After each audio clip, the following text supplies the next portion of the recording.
Mais um domingo, dia 26 de fevereiro, estamos aqui testando o som, a conexão.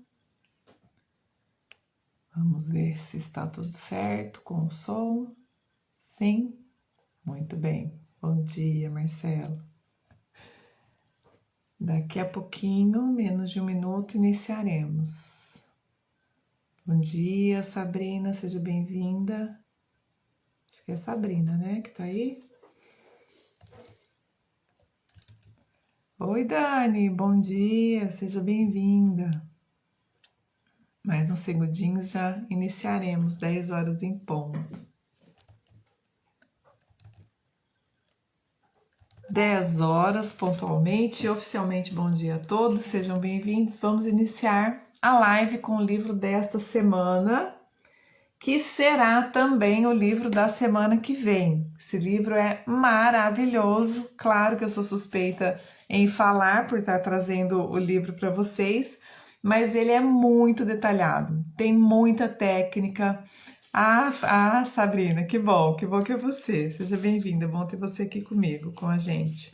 Esse livro aqui a gente vai fazer então em duas partes, tá? É legal a gente falar, porque muita gente me pergunta: mas você lê um livro por semana, é só livro fino, quantas páginas e tal? Então, a média do... Vamos deixar no 4G pra gente não... Acho que agora vai. Vocês estão me escutando? Deu uma travada. Me deem um sim, ok, ou número 1, a hora que voltar, para eu continuar. Mari, seja bem-vinda. Voltamos? Ainda não? Tá voltando. Voltamos. Então, vamos lá. Eu estava falando sobre a quantidade de páginas do livro, tá? Então, a média de 160, 230, 250. Esse livro aqui, a gente tem um pouquinho menos dessa média, um pouquinho mais dessa média, tá? 260 páginas de conteúdo, claro, né? Dá para ler em uma semana, mas não dá para apresentar em uma hora, tá? Então, a gente vai fazer parte 1 hoje, parte 2 domingo que vem. Obrigada, Dani, que bom, voltou. E, claro, se for um livro muito grande, muito extenso, que tenha 400, 500 páginas, isso ainda não aconteceu, tá, gente? Aí a gente vai ter que dividir em função do número de páginas do livro. Mas, eventualmente, a gente faz essa parte 1 e parte 2 por causa do assunto, tá?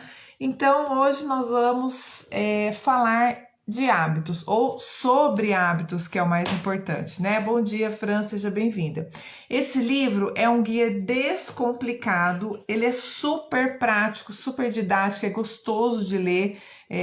Quem gosta de ler, sentar direto aí em 2 horas e meia, no máximo 3 horas, ler o livro todo, tá?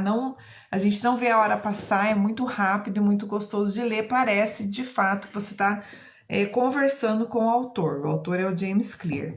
É um guia descomplicado para tornar os bons hábitos inevitáveis, ou seja, para você não deixar de ter bons hábitos, e tornar os maus hábitos impossíveis, ou seja, para você também não ter ou não adquirir maus hábitos. O autor, ele vai nos ajudar a entender por que pequenas mudanças levam a resultados impressionantes. Então, o subtítulo do livro é Um método fácil e comprovado de criar bons hábitos e livrar dos maus. Pequenas mudanças, resultados impressionantes. E ele fala isso o tempo todo. Então, nós vamos ficar aqui 1 hora, vai passar muito rápido. Eu vou tentar falar mais rápido ainda para conseguir passar todo o conteúdo. Vocês fiquem à vontade para interagir, né? A hora que vocês quiserem, seja com questionamentos, nem sempre a gente vai conseguir responder tudo, mas também contribuindo aí com as experiências, quem já leu o livro, complementar, fiquem à vontade para a gente interagir. Hábitos atômicos, então, remodela a nossa forma de pensar em avanço e sucesso e traz as ferramentas e estratégias de que nós precisamos para transformar, então, os nossos hábitos em hábitos atômicos. E aí o livro começa, assim, de cara, antes até dos capítulos do sumário, há 2 definições importantes. O autor define hábito, que é a rotina ou prática executada regularmente, resposta automática por cada situação específica. E define também atômico, que é a quantidade extremamente pequena de uma coisa, unidade irredutível de um sistema maior ou uma fonte de imensa energia ou poder, tá? Ou seja, um hábito é uma rotina ou comportamento que é realizado regularmente e em muitos casos de modo automático, tá? Então é muitas vezes aquela ação que a gente não pensa para fazer, que já tá automático, que a gente já tá acostumado. E isso é bom por um lado, pela praticidade, pela agilidade, pela otimização, e é péssimo por outros lados, porque se for um mau hábito, se for um costume que nos deixa paralisados, esse é um hábito terrível. Então essa postura, essa conduta de fazer sem pensar, ela pode sim se tornar um problema. E aí o James nos traz a seguinte frase: todos nós enfrentamos desafios na vida. Mudanças que parecem pequenas e sem importância terão resultados notáveis se você estiver disposto a persistir nelas por anos. Então, não é por um segundo, não é uma única tentativa. Olha só.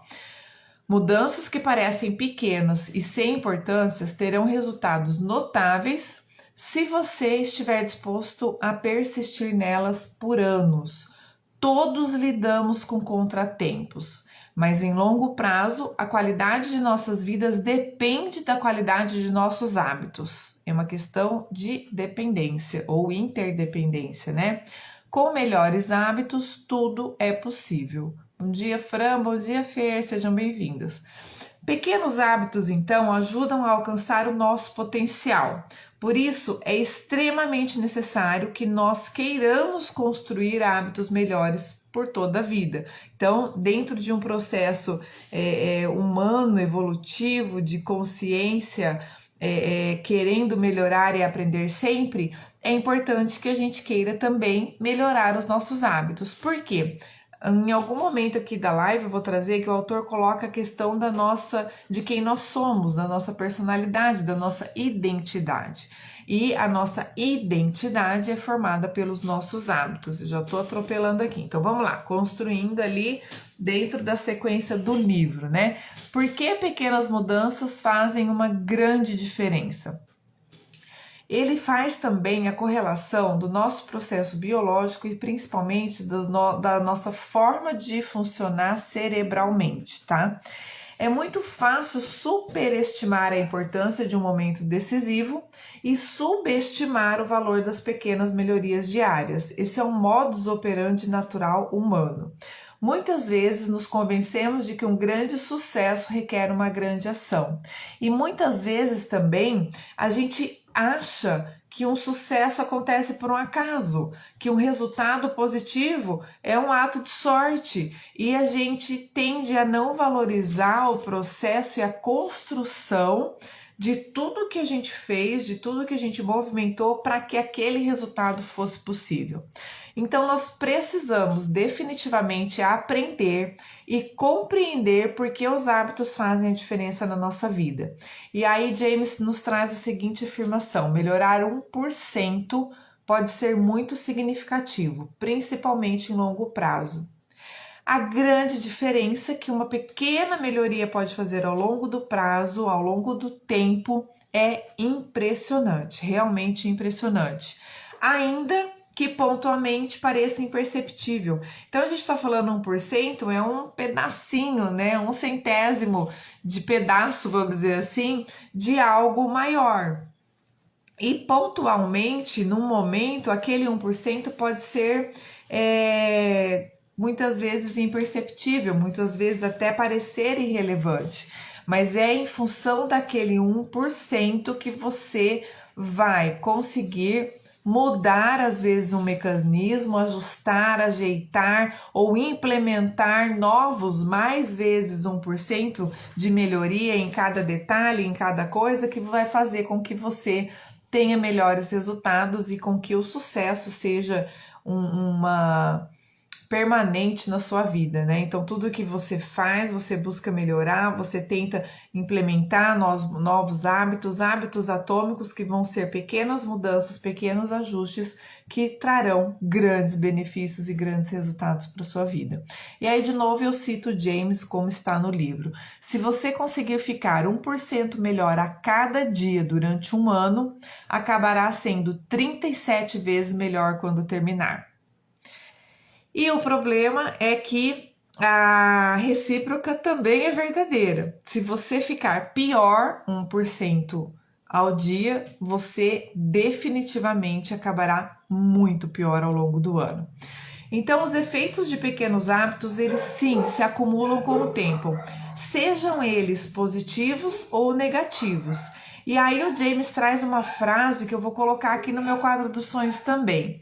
Hábitos são os juros compostos do autoaperfeiçoamento. Eu, como uma boa financista, né, gestora de finanças, adorei esse trocadilho e fica muito mais fácil da gente compreender. Hábitos são os juros compostos do autoaperfeiçoamento, ou seja, ele tem uma escalabilidade impressionante. Os efeitos dos seus hábitos se multiplicam à medida em que você os repete. Então, tanto os resultados, quanto o aperfeiçoamento, quanto a melhoria, quanto a facilidade com que você manifesta aquela ação, aquele hábito, tudo fica mais fácil, vamos dizer assim, mais simples, né? Somente 2, 5 ou até 10 anos depois é que o valor dos bons hábitos e o custo dos maus hábitos se tornam evidentes. Então, a consequência ela é certa, tá? Seja positivo, seja negativo, esses juros compostos, eles se multiplicam. E a ideia é que a gente, ao construir bons hábitos, né, e minimizar o impacto dos maus até que a gente consiga superá-los ou substituí-los, faça com que a gente trabalhe no processo de autoaperfeiçoamento constante e resultados satisfatórios o tempo todo. Muitas vezes nós desprezamos as pequenas mudanças porque elas parecem não ter muita importância naquele momento ou não trazem resultados majestosos de cara, né?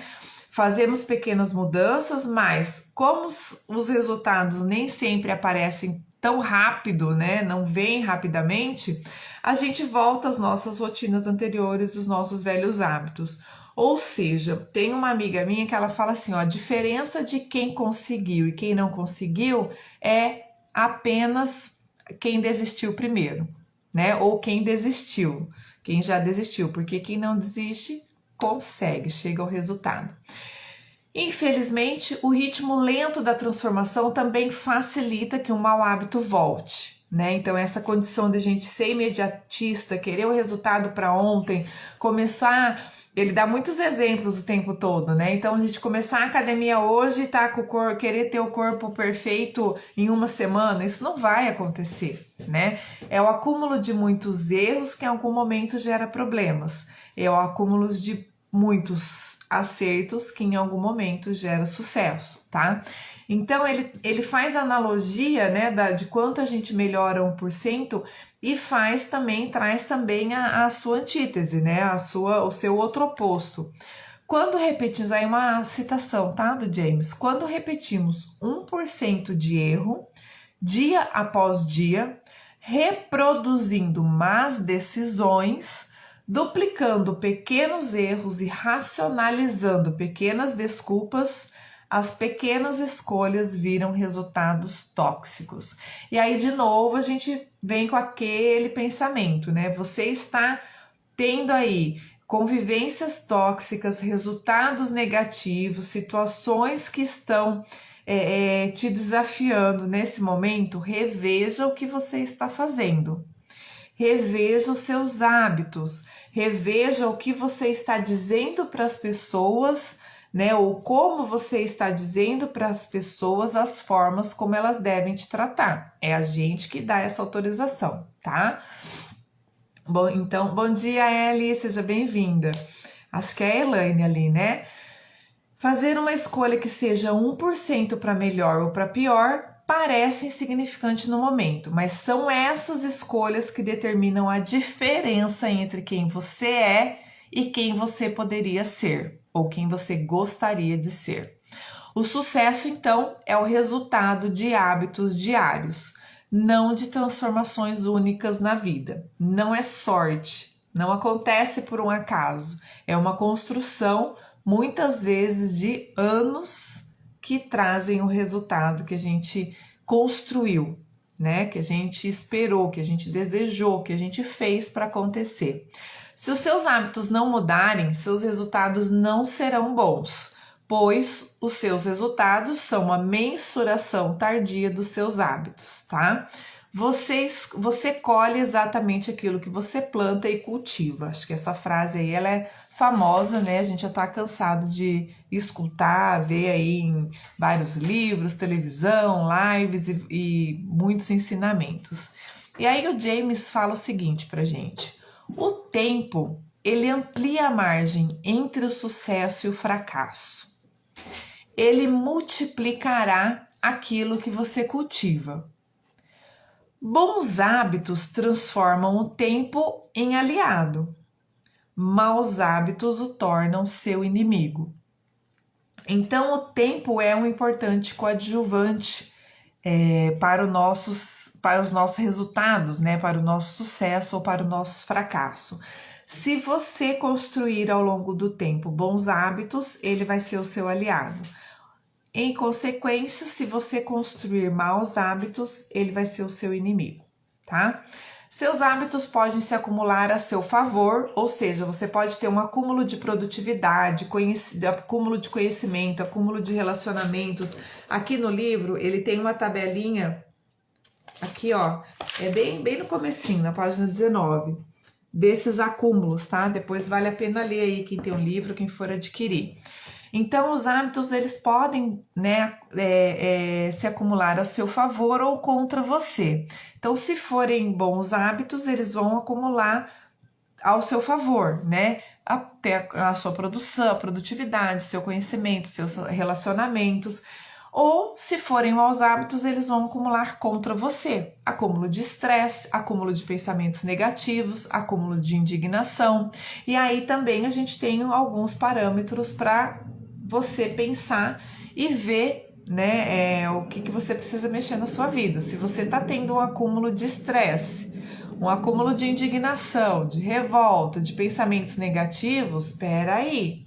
O que você está plantando?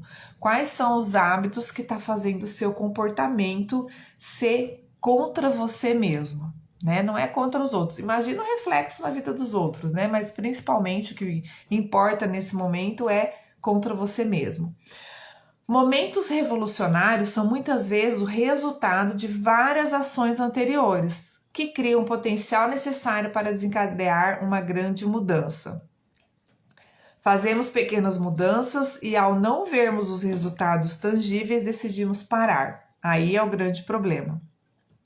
Esquecemos que os hábitos precisam persistir para fazer uma diferença significativa. Então, vocês vão vendo que ele vai construindo, e é o livro todo, assim, o tempo todo. Assim, Renata, você está falando muito de hábito. É sobre isso a live, tá? O tema do livro é esse, e a live de hoje, de domingo que vem, vai ser sobre essa temática. Mas eu já te convido, se você já tá assim, meio de saco cheio escutando esse tanto de hábitos até agora, a pensar o porquê, tá? Porque os hábitos, eles manifestam, ou eles são manifestados por quem a gente é. Então, esquecemos que os hábitos precisam persistir para fazer uma diferença significativa. E a maestria, a excelência, as conquistas requerem paciência. O James fala assim: todas as grandes coisas são originadas de pequenos começos. A semente de todo hábito é uma única e minúscula decisão. E aí a gente vem ao longo desses 2 anos aí, estamos no 3º ano de lives, de livros apresentados para vocês, trazendo a importância da gente assumir a responsabilidade por nós, pela nossa vida, pelas nossas atitudes e pelo que acontece com a gente. Então, ó, a semente de todo hábito é uma única e minúscula decisão. De novo, é o poder da escolha, poder da decisão que está nas suas mãos para você fazer a diferença na sua vida e, consequentemente, diferença na vida de todas as pessoas com as quais você convive ou tem a oportunidade de passar pela vida delas. A sabedoria convencional afirma que a melhor maneira de alcançar o que queremos na vida é definir metas específicas e práticas. Mas o nosso autor, ele descreve, ele não desvaloriza isso, tá? Ele confirma a sabedoria convencional, mas ele descreve que os resultados, né, o alcance dessas metas, eles tinham muito pouco a ver com as metas estabelecidas, mas sim com o processo, com o que ele fez para alcançá-las, né? Então ele traz assim: os meus resultados pouco tinham a ver com as metas que eu estabeleci e quase tudo a ver com os sistemas que eu segui. As metas estão relacionadas aos resultados que desejamos alcançar. Os sistemas se referem aos processos que levam a esses resultados. E aí ele traz vários exemplos. O que eu acho que é mais didático é a questão dos atletas, né? Até porque ele é bem legal que ele conta a história da vida dele também. Ele teve um acidente lá no time onde ele jogava, foi onde começou a transformação da vida dele, mas em vários momentos ele cita essa condição dos atletas. E aqui ele torna a citar, quando ele está colocando essa condição de que a meta ela é importante sim, mas não é só o estabelecimento da meta que faz com que você a alcance. É o caminho, o processo, ou o que ele traz aqui, explica para a gente, chama de sistema, que faz a gente chegar lá. Então, trazendo exemplo dos atletas, ele fala assim: todos os atletas, todos os corredores que iniciam uma corrida querem chegar ao final, né? Querem chegar em primeiro lugar ao final, mas só alguns conseguem. Então, a meta, ela é a mesma de todos os envolvidos. O que diferencia a chegada em primeiro, segundo e terceiro lugar é o sistema utilizado para alcançar aquela meta. Então, quanto tempo o atleta treinou, quantos anos, debaixo de sol, debaixo de chuva, nas situações adversas, esse preparo e esse como chegar é que faz a diferença, que é o que o James Clear chama de sistema. Ou seja, se queremos melhorar os nossos resultados, devemos nos concentrar nos sistemas e não apenas definir metas. As metas são boas sim para determinar uma direção, saber aonde a gente quer chegar, mas os sistemas são melhores para fazer o progresso, para fazer com que realmente a gente chegue aonde a gente quer chegar. Vencedores e perdedores têm as mesmas metas. Nos concentramos nas pessoas que vencem e negligenciamos todas as outras pessoas que tinham o mesmo objetivo, as mesmas metas, mas não tiveram o mesmo sucesso. E aí também pode ser um ponto de aprendizado. A gente saber o que não deu certo para a gente não repetir ou não fazer a mesma coisa é extremamente importante também. Tá? Bom dia, Ju, seja bem-vinda. Somente quando implementamos um sistema de pequenas melhorias contínuas, conseguimos resultados diferentes. Então, não adianta a gente querer ter o mesmo resultado fazendo sempre as mesmas coisas. Esse ditado vocês também já ouviram. E aí o James, ele tem uma frase assim que eu gostei também. Ele fala assim: se você não fizer nada, nada muda. Se nada acontecer, nada acontece. É assim que ele coloca. Metas criam um conflito ou, que ele chama. Então, ele dá o seguinte exemplo: ou você atinge o seu objetivo e é bem sucedido, ou você fracassa e é uma decepção. Então, esse é o conflito ou.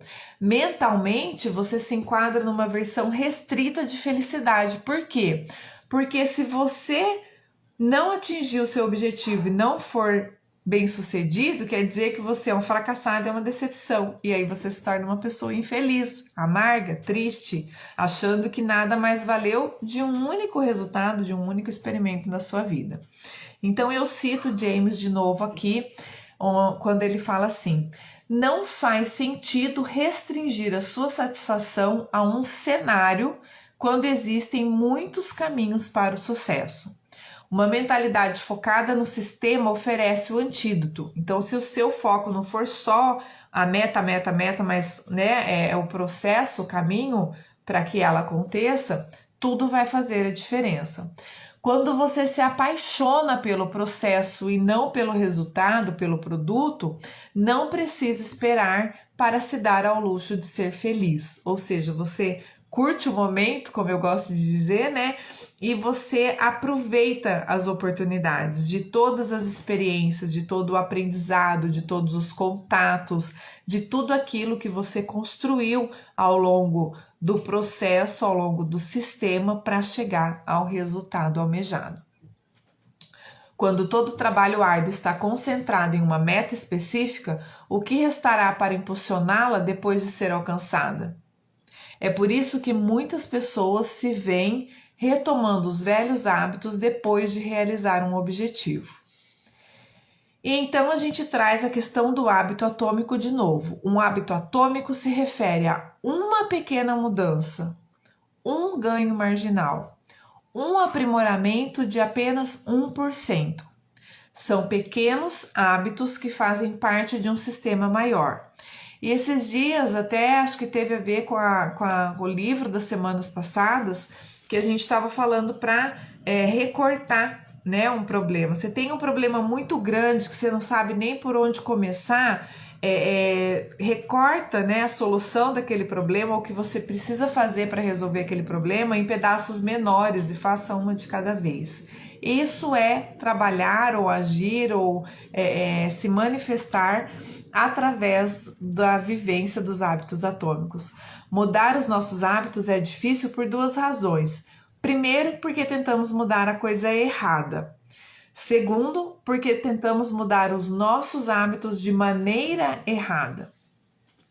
Então, ele traz para nós, e aí é extensivo também, eu vou falar aqui só por cima para instigar vocês a lerem o livro. Existem 3 camadas de mudança de comportamento e a gente começa a aprofundar tanto na nossa responsabilidade quanto na compreensão de como a nossa manifestação acontece, como os nossos hábitos são arraigados e como ou o que nós precisamos fazer para poder de fato mudá-los. Existem 3 camadas então de mudança do comportamento. A primeira é a mudança dos seus resultados, que significa, né, que se referem a mudar o que você obtém, o que, né, o resultado. A segunda mudança de comportamento é a mudança de seus processos, que refere-se ao que você faz, ou seja, o como, né, mudança de como fazer as coisas para ter aquele resultado. E a terceira é a mudança da sua identidade, refere-se ao que você acredita e a quem você é.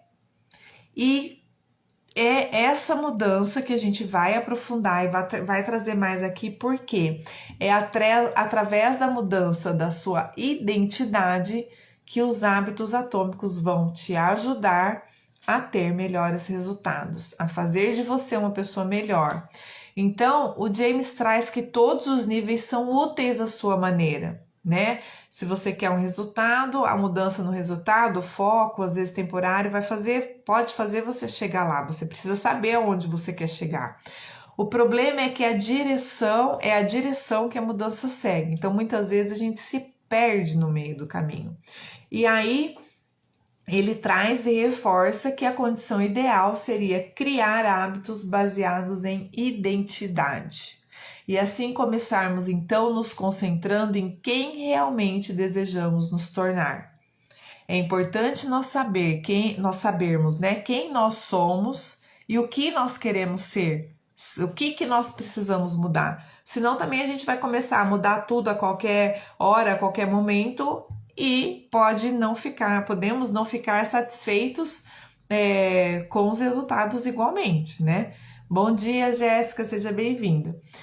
É difícil mudar os seus hábitos se não mudar as crenças subjacentes que levaram ao seu comportamento passado. Então é preciso que você entenda o porquê você faz o que você faz do jeito que você faz, para poder então mudar. Você tem um novo objetivo e um novo plano, mas não mudou quem você é. É mais difícil de conseguir criar uma rotina útil, manter o hábito saudável, se você de fato não estiver disposta a mudar quem você é. E aí James fala assim: a forma definitiva de toda motivação intrínseca é quando um hábito se torna parte da sua identidade. Por isso que lá no começo eu falei que tava dando um spoiler, né? De que a nossa identidade, os hábitos que nos fazem, né? Ou fazem com que a gente seja quem a gente é. Uma coisa é dizer que eu sou o tipo de pessoa que quer algo. O que é muito diferente de dizer que eu sou o tipo de pessoa que é algo. Então ele traz aqui o exemplo do músico, do atleta de novo e do escritor.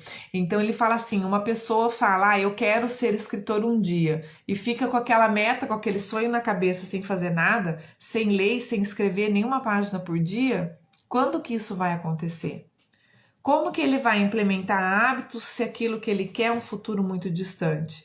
É diferente dele falar, eu sou um escritor e a partir de hoje eu vou escrever pelo menos uma página por dia, ou duas, ou 5, ou 10.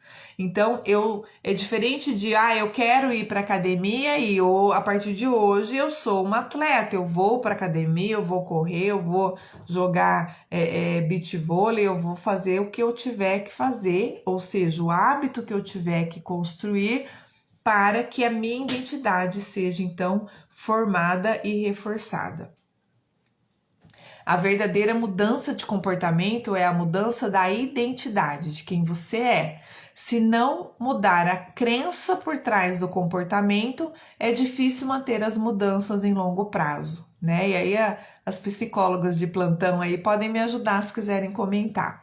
O que você faz é uma indicação do tipo de pessoa que acredita ser, seja consciente ou não. Aqui ele traz muito esse processo da gente estar consciente para as nossas ações, para as nossas crenças, para a nossa realidade, tá? Deste modo, quanto mais arraigado um pensamento ou ação vinculado à sua identidade, mais difícil será conseguir mudá-lo. Ou seja, é aquele hábito que te representa, né? Então vai ser mais difícil mudar, a não ser que você mude quem você é. Bons hábitos podem fazer sentido racionalmente, mas se entrarem em conflito com a sua identidade, você não conseguirá colocá-los em prática. O progresso requer desapego. Tornar-se a melhor versão de si mesmo exige que você reveja continuamente as suas crenças e atualize e expanda a sua identidade. Lembre-se que a sua identidade emerge dos seus hábitos e você não nasceu com essas crenças pré-definidas. Elas foram construídas ao longo do tempo. Toda crença, incluindo aquela sobre você mesmo, é aprendida e condicionada através da experiência. Ou seja, os seus hábitos são, sim, a incorporação da sua identidade. Bom dia, Lídia, seja bem-vinda. Desta forma, quanto mais você repete um comportamento, mais você associa, reforça a identidade que está associada a ele.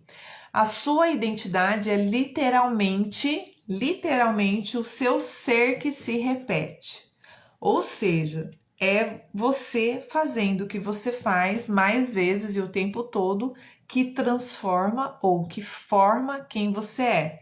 E os seus hábitos arraigados que fazem com que o seu comportamento seja dessa determinada forma. O efeito de uma experiência única tende a desaparecer enquanto o efeito dos hábitos é reforçado com o tempo. A gente muda pouco a pouco, são através dos pequenos hábitos. A gente muda dia a dia, hábito por hábito. Mudanças significativas não exigem mudanças radicais. São os pequenos hábitos, as pequenas melhorias que fazem uma grande diferença. Mas sim, mudar o que você faz é a maneira mais prática de mudar quem você é. E aí eu tenho aquela questãozinha, né? Eu faço aquela pergunta para cada um de vocês e quando eu pergunto para vocês, eu escuto, né? E pergunto para mim também. Você está se tornando o tipo de pessoa que você deseja ser? A todo momento você tem uma escolha. Pode escolher a identidade que deseja reforçar hoje com os hábitos que escolhe hoje. Seus hábitos são importantes porque ajudam você a se tornar o tipo de pessoa que deseja ser. É aquilo que você faz. Não é aquilo que você quer fazer. Não é aquilo que você deseja fazer. Não é aquilo que você sonha fazer. É exatamente aquilo que você faz. Hábitos são atalhos mentais aprendidos com a experiência. E aqui a gente tem aí quase umas 15, 20 páginas que ele vai explicando o funcionamento do cérebro e do nosso comportamento, daquilo que a gente aprende, daquilo que a gente testa e dos resultados que a gente tem e que como esse reforço, positivo ou negativo, se transforma em hábito, em comportamento nosso, tá? Sempre que você enfrenta um problema repetidamente, o seu cérebro começa a automatizar o processo para resolvê-lo. Então, é através do cérebro, né, que começa a processar ali como resolver aquela questão. Ou seja, os seus hábitos são uma série de soluções automáticas aprendidas pelo seu cérebro. Ele vai buscar lá nas caixinhas quais momentos que ele viveu que foram similares àquele e vai trazer os resultados ali, as ações automáticas. Por isso que a gente precisa mudar essa reprogramação, vamos dizer assim. A Jaque, que pergunta, a resposta foi rápida aqui. Você ia perguntar alguma coisa, Jaque? Bom dia. Que você fez. Ah, minha pergunta, a resposta foi rápida aqui. Se você está se tornando o tipo de pessoa que deseja, né? Que bom, ó, se a gente já tá pensando nisso há algum tempo, fica melhor e mais fácil da gente colocar em prática. Obrigada, Jaque, pela sua contribuição. Então, a principal razão pela qual o cérebro se lembra do passado é para prever melhor o que funcionará no futuro. Então, o nosso cérebro automaticamente ele está raciocinando o tempo todo. E de novo, o James fala algumas vezes, independente se nós estamos conscientes ou não, nosso cérebro é uma máquina, é assim que ele funciona, tá? Então, é importante a gente tentar estar cada vez mais consciente e atenta àquilo que o nosso cérebro está processando. Somente quando tornarmos os fatos básicos da vida mais fáceis é que conseguimos criar o espaço mental necessário para o pensamento livre e a criatividade. Ou seja, o hábito ele é automático, né? A partir do momento em que a gente tem ele implementado. E a ideia é que a gente crie hábitos produtivos para que isso se aconteça de maneira impensada, ou seja, como o cérebro funciona, né, como ele processa, e através dessa simplicidade de forma de manifestação, a gente fica mais livre, menos preocupada, né, nas respostas que a gente mesmo tende a dar ou a fazer em função daqueles resultados, daquilo que a gente quer alcançar, tá? E o processo de construção de um hábito se divide em 4 estágios simples, e aí ele começa a trazer o ciclo dos hábitos, né? Tem também uns desenhos, acho que eu coloquei no feed quando eu publiquei o modelinho do, né, o livro da semana. Ele tem 4 ciclos do hábito. O primeiro ciclo é o estímulo, o segundo é o desejo, o terceiro é a resposta e quarto é a recompensa, que normalmente leva a um novo estímulo. Então, o que são esses estágios, né, do ciclo de hábitos? O estímulo, ele aciona o cérebro para um comportamento. É uma informação que prevê uma recompensa, quase que automática e imediata. O desejo, por sua vez, é a força motivadora por trás de cada hábito. Ele está ligado à vontade de mudar, né? É a vontade que você tem de fazer alguma coisa. O terceiro estágio, que é a resposta, é o hábito em si. É o verdadeiro hábito que você pratica. E muitas vezes depende, inclusive, da sua capacidade, né? Das condições que você tem em poder agir. Sejam essas condições as suas competências pessoais ou as condições mesológicas ambientais do contexto ao qual você está inserido. E ele fala bastante do contexto, muito mais do que eu gostaria de ter aprofundado aqui na live.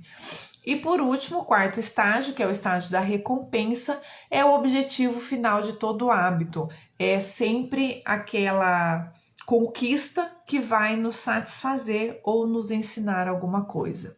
As recompensas nos ensinam quais ações valem a pena lembrar no futuro.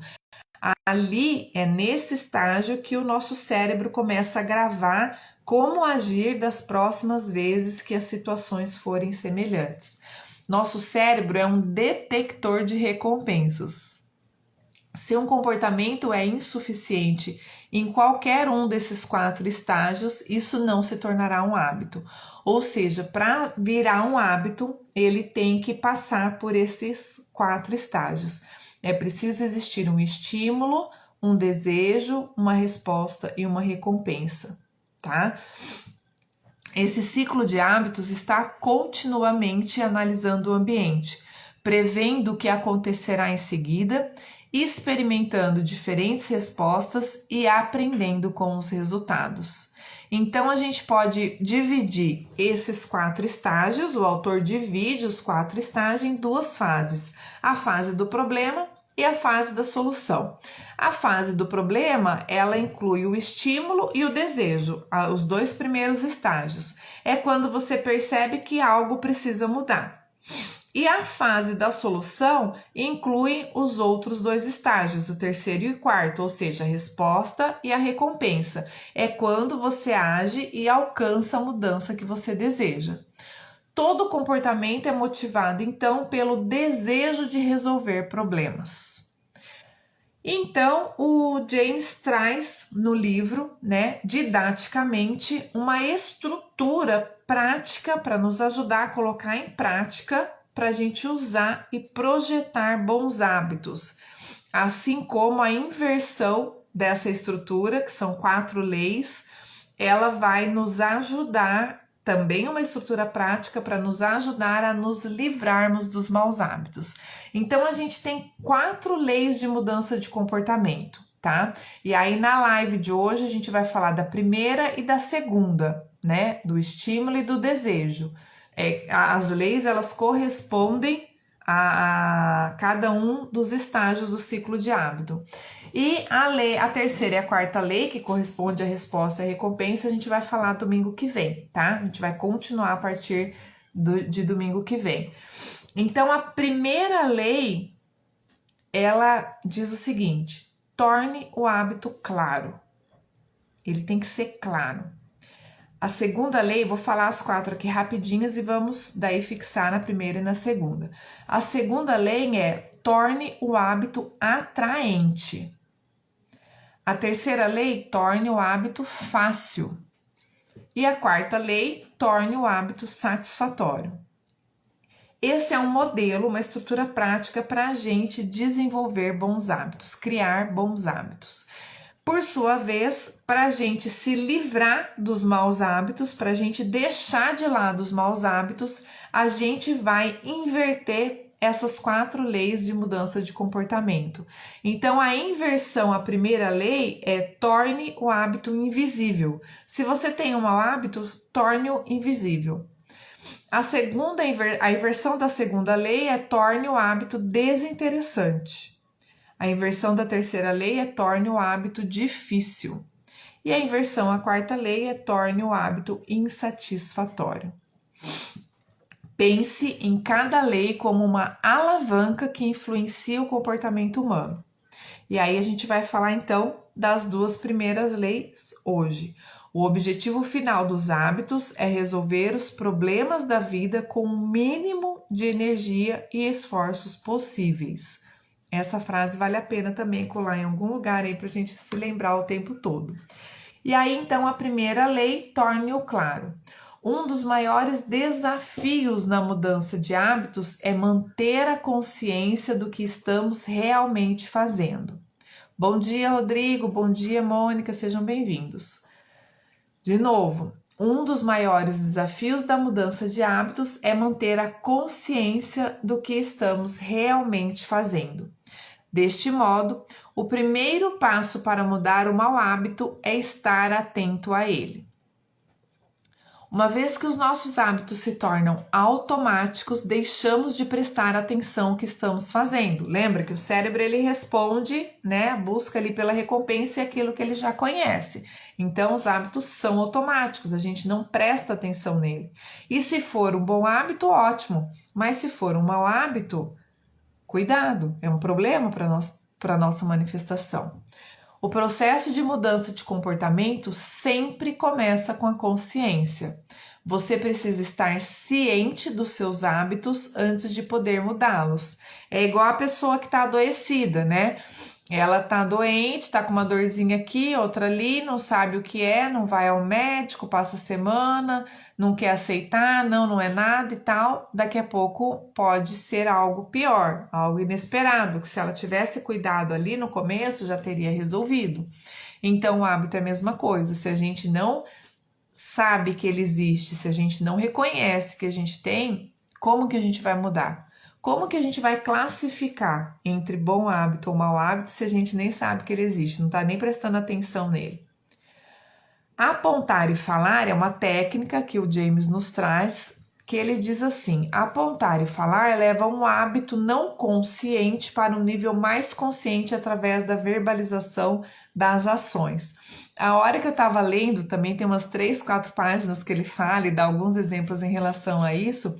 Eu lembrei do Monk, não sei se é da época de vocês que estão assistindo a gente aí, né? Mas é um seriado de um detetive que ele tinha toque, né? Claro que não estamos falando para desenvolver toque, não é para ser ele, mas eu lembro dele porque ele verbalizava tudo que ele precisava fazer para não esquecer de ser feito.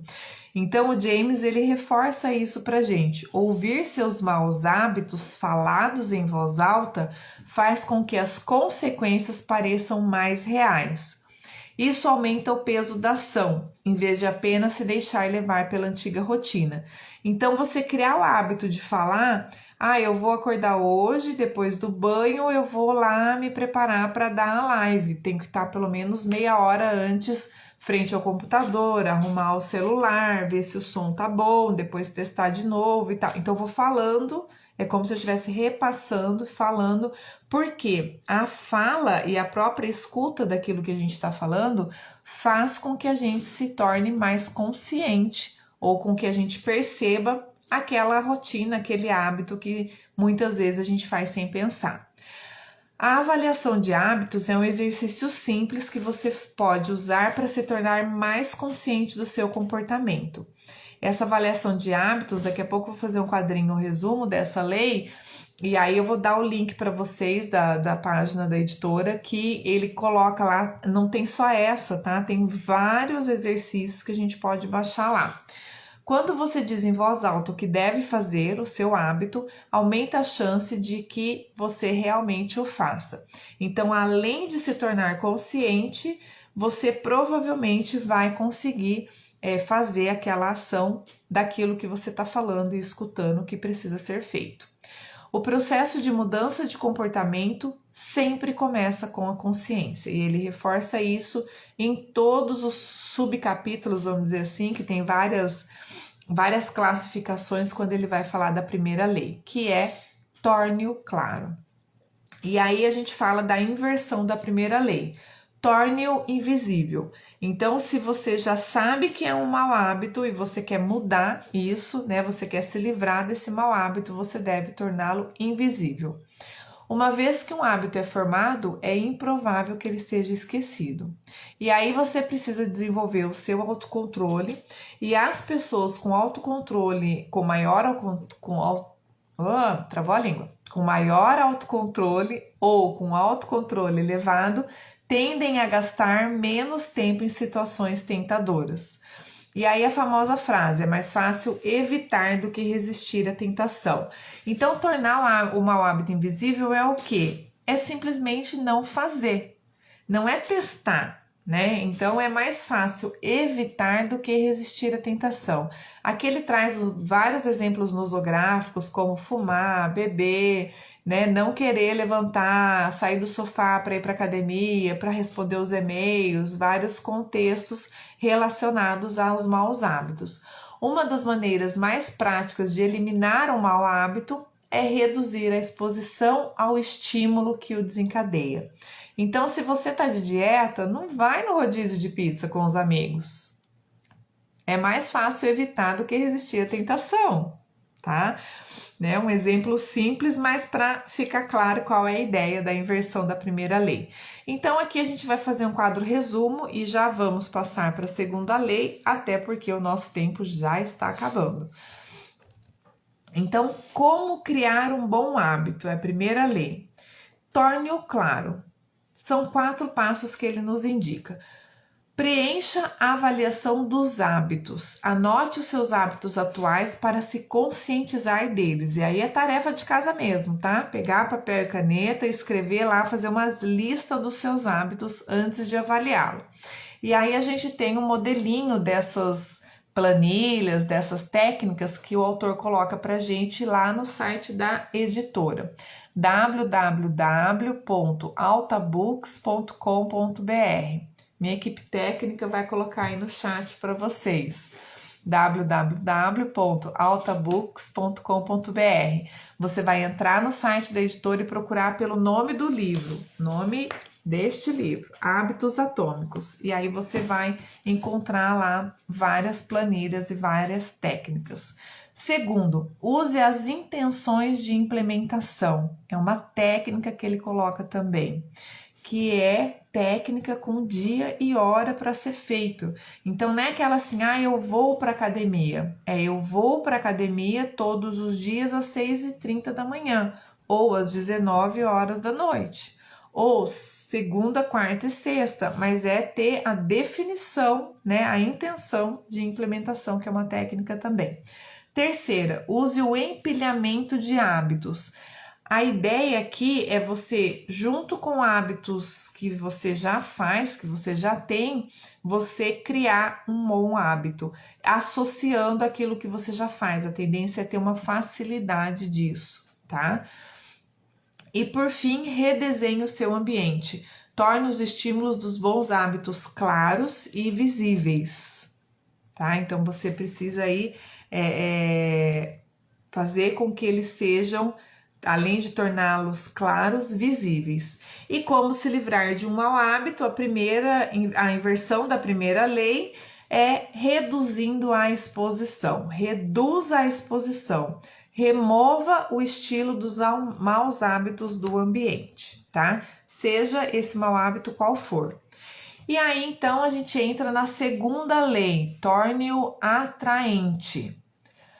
Quanto mais atraente é uma oportunidade, mais provável é que se torne criadora de hábito. Deste modo, se você quiser aumentar as chances de que um comportamento ocorra, você primeiro precisa torná-lo atraente. Aprender como tornar os nossos hábitos irresistíveis. Você tem que gostar daquilo que acontece, você tem que sentir o desejo, né? Se estimular por aquilo que acontece. Quanto mais atraente é uma oportunidade, é mais provável que se torne uma criadora de hábito. Por quê? Porque os hábitos são um ciclo de feedback acionado por dopamina. De novo, vem aí o nosso cérebro, o nosso organismo, atuando contra ou a favor da nossa manifestação. Os hábitos são um ciclo de feedback acionados por dopamina. Quando a dopamina aumenta, também aumenta a nossa motivação para agir. E aí o James fala que é a antecipação de uma recompensa, não a sua efetivação, que nos leva a agir. Olha que interessante, isso em alguns contextos muda tudo a minha visão, mudou, né, tudo a minha visão. É a antecipação de uma recompensa que nos leva a agir. Quanto maior a antecipação, maior o pico de dopamina. E aí ele traz a técnica do empacotamento da tentação. Também tá lá no site, tá? O empacotamento da tentação é uma maneira de tornar os seus hábitos mais atraentes. A estratégia é emparelhar uma ação que você quer fazer com uma que você precisa fazer. É o que eu falo aí de amarrar as coisas, né? Você organiza aquilo que você quer com algo que você precisa, porque aí você não deixa de fazer nenhuma das duas coisas. A cultura em que vivemos determina quais comportamentos são atraentes para nós.